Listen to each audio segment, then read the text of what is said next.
Students असी कर रहे हैं class 10th chapter 9th application of trigonometry exercise है 9.1 जिसका क्वेश्चन है साडा 10th। सो क्वेश्चन साडे को फस्ट लाइन जी है दी है एक 80 मीटर चौड़ी सड़क के दोवां पासियों के आमने सामने मतलब कि ओपोजिट साइड ऑफ रोड बराबर लंबाई वाले इक्वल लेंथ के साडे को जिहड़े हाइट के जो दो खंबे ने दो पिलर ने वो लगे हुए हैं। तो देखो पहला तो साडे को रोड जिहड़ा है सड़क है कितनी चौड़ी है 80 मीटर। सो असी एक 80 मीटर जिहड़ा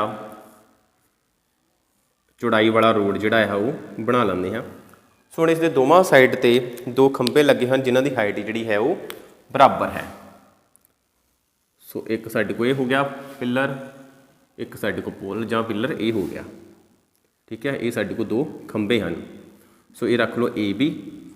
सो इत्थे लिखो ए बी की है साडे को बराबर है सड़क दी चौड़ाई जो कितनी है 80 मीटर। सो ये रख लो सी, ये रख लो डी। सो ए सी अते बी डी दो खंबे हैं। सो क्वेश्चन के ये चीज़ां लिखनियां बहुत ही जरूरी हैं जो तुसीं अपनी फिगर के पॉइंट्स जो भी इनाम जिहड़े कि फिगर नूं दिंदे हैं। सो इस तो बाद इन्हां दोहां खंबियां दे विच सड़क ते एक बिंदु तो खंबियां दे सिखरां दे उचान कोण क्रमवार दिते गए हैं। रिस्पैक्टिवली दो आपां एंगल जो दिते गए हैं। किस तरह कि एक सड़क के उपर एक पॉइंट है वो बिंदु कित्थे है सानूं नहीं पता, वो एंगल्स दसणगे सानूं कित्थे है। सो एक जिहड़ा कोण है साडे को 60 डिग्री बनता है तो दूसरा 30 डिग्री बनता है। हुण जिहड़ा 60 डिग्री का कोण है वो साडे को थोड़ा ज़्यादा उचाई वाला बनेगा तो 30 डिग्री वाला कोण साडे को जिहड़ा है वो थोड़ा फ्लैटर की शेप दे विच आ जाएगा। सो एक पॉइंट है मान लो साडे को ये पॉइंट है इत्थे, ठीक है। इत्थे लिखो इहदा नाम रख लो तुसीं ई रख लैंदे हां। सड़क ते बिंदु ए है, ठीक है। हुण इस तो साडे को इधर कोण बन रहा है एक ये वाला, दूसरा कोण साडे को इस तरह साडे पॉइंट जो है वो डी दे वाल बन रहा है। क्लीयर। हुण देखो जिहड़ा कोण ज़्यादा स्टीप है मतलब कि ज़्यादा सीधा खड़ा है वो वड्डा कोण होएगा साडे को। सो ये कोण है साडा 60 डिग्री का। तो ये कोण साडा थोड़ा फ्लैटर है तो ये कोण साडा होएगा 30 डिग्री का। क्लीयर।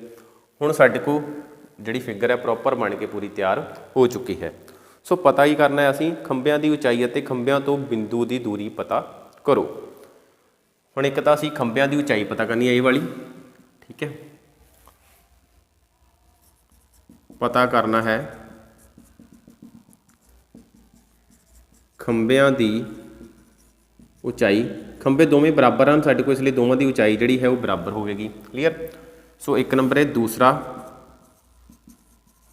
खंबियां तो बिंदु तक की दूरी। सो हुण इस दे लई असीं जो सल्यूशन करते हैं अपना तो सब तो पहला असीं एक त्रिभुज लेंदे हाँ।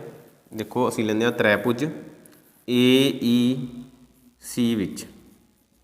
तो ए ई सी लई तां असीं खंबे की उचाई पता करनी है, पहला ध्यान रखना है।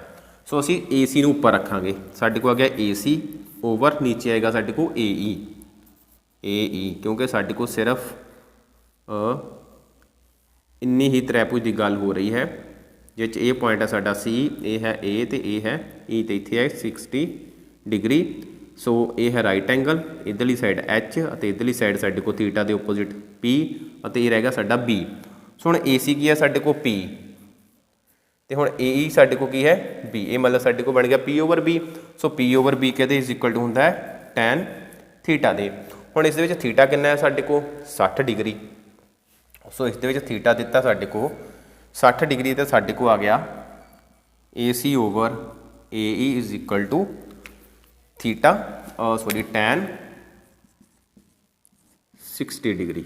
सो ये आ गया A C over A E tan 60 कितना होंदा √3। सो √3 कितना आया साडे को, क्योंकि टैन जिहड़ा 60 डिग्री होंदा है ये साडे को इज इक्वल टू होंदा है √3 दे। सो हुण इस तो बाद ए सी इज इक्वल टू ए ई नूं मल्टीप्लाई किया इस साइड ते साडे को गया A C is equal to ए ई √3। सो ये साडे कोल एक सोल्यूशन जिहड़ा आंदा है जिसनूं असीं मान लैंदे इक्वेशन अपनी फस्ट। सो इस तो बाद असीं अपनी दूसरी त्रिभुज की गल करांगे। हुण त्रिभुज BED विच सो जो BED त्रिभुज है साडी वो की है, इस तरह बनी हुई है। ये पॉइंट है B साडा, ये है E अते ये है D। सो एंगल है साडे को थीटा जो 30 डिग्री थीटा दिता गया है। सो बेहतर है कि थीटा असीं इस दे विचकार लिख दईए। सो इस दे विच भी असीं BD फाइंड करनी है। ये साडा समकोण, सो इहदे ओपोजिट साइड H, थीटा दे ओपोजिट साइड साडा P ते ये रह गया B। हुण फाइंड आपां की करना, पहला खंबे की हाइट। सो खंबे की हाइट पता करनी है तो असीं BD पहलां लिखांगे, BD over BE is equal to आ गया साडे को P over B। So P over B फिर साडे को की बन गया tan थीटा।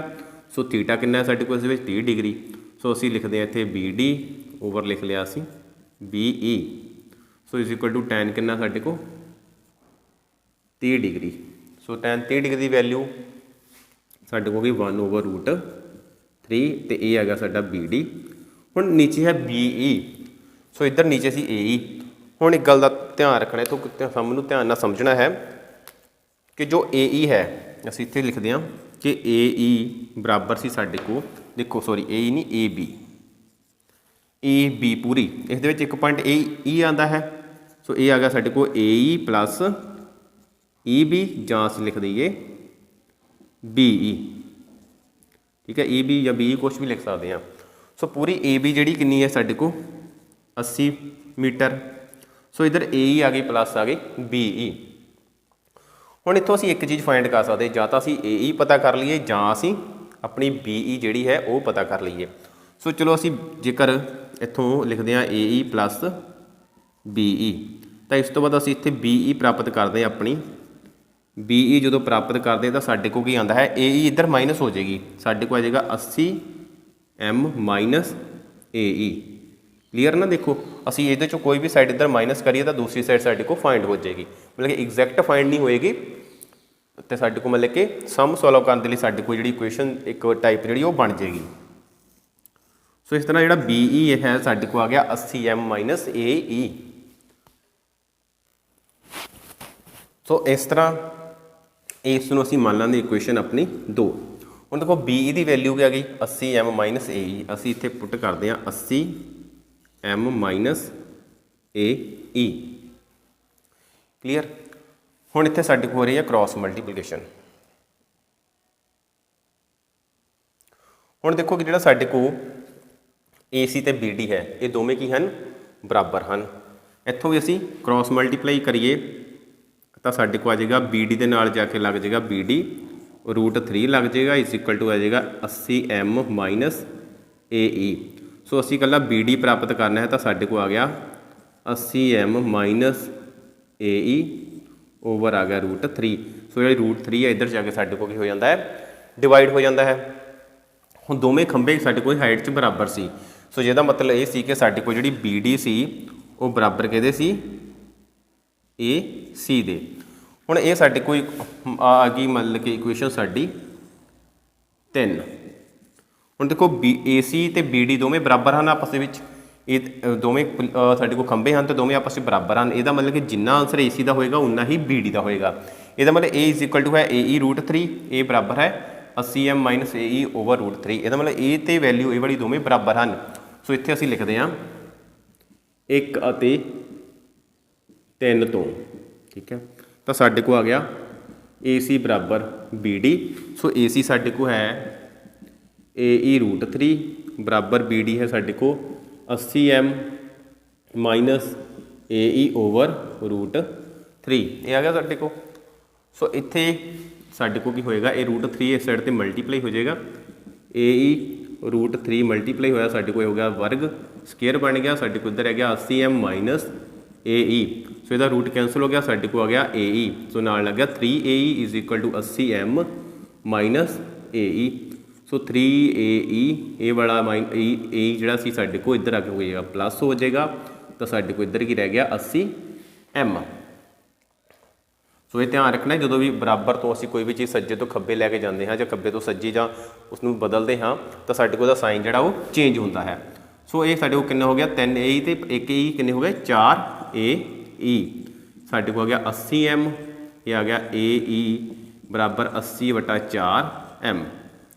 ਤਾਂ ਸਾਡੇ ਕੋਲ ਕੀ ਆਉਂਦਾ ਹੈ 4 × 4 20 × 80 ਤਾਂ AE ਆ ਗਿਆ ਸਾਡੇ ਕੋਲ 20 ਮੀਟਰ। ਹੁਣ AE ਫਾਈਂਡ ਹੋ ਗਏ ਸਾਡੇ ਕੋਲ ਇਹ ਵਾਲੀ ਜਿਹੜੀ ਸੀ 20 ਮੀਟਰ। ਹੁਣ ਅਸੀਂ ਖੰਭੇ ਦੀ ਵੀ ਹਾਈਟ ਪਤਾ ਕਰਨੀ ਹੈ ਤੇ ਇਹ ਵੀ ਦੂਰੀਆਂ ਪਤਾ ਕਰਨੀਆਂ ਹਨ। ਸੋ AE ਦੀ ਵੈਲਿਊ ਨੂੰ ਅਸੀਂ 1 'ਚ ਭਰਦੇ ਹਾਂ, ਠੀਕ ਹੈ। AE ਬਰਾਬਰ B ਨੂੰ 1 ਵਿੱਚ ਭਰੋ। ਸੋ ਜਦੋਂ 1 ਵਿੱਚ ਭਰਿਆ ਤਾਂ ਸਾਡੇ ਕੋਲ ਆ ਗਿਆ AC ਬਰਾਬਰ AE ਕਿੰਨਾ ਹੈ 20 ਨਾਲ ਆ ਗਿਆ √3 ਮੀਟਰ। ਸੋ ਇਹ ਆ ਗਈ ਸਾਡੇ ਕੋਲ AC।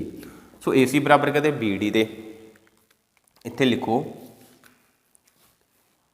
ਇਸ ਲਈ ਖੰਭਿਆਂ ਦੀ ਉਚਾਈ ਬਰਾਬਰ ਹੈ 20√3 ਮੀਟਰ।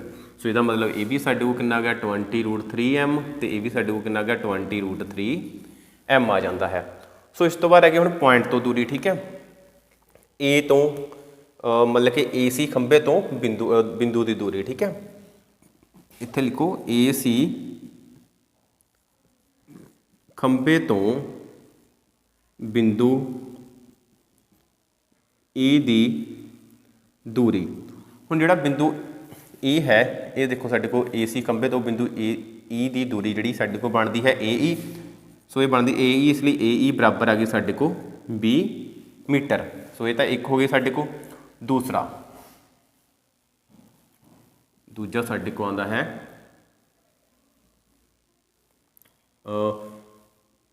BD ਖੰਭੇ ਤੋਂ ਬਿੰਦੂ E ਦੀ ਦੂਰੀ। ਸੋ ਇਹ ਦੂਰੀ ਸਾਡੀ ਕਿਹੜੀ ਹੈ BE।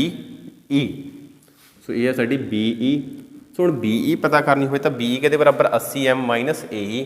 ਸੋ ਇੱਥੇ ਲਿਖੋ ਇਕੁਏਸ਼ਨ 2 ਤੋਂ, ਠੀਕ ਹੈ। ਸੋ BE ਬਰਾਬਰ ਆ ਗਿਆ 80M - AE।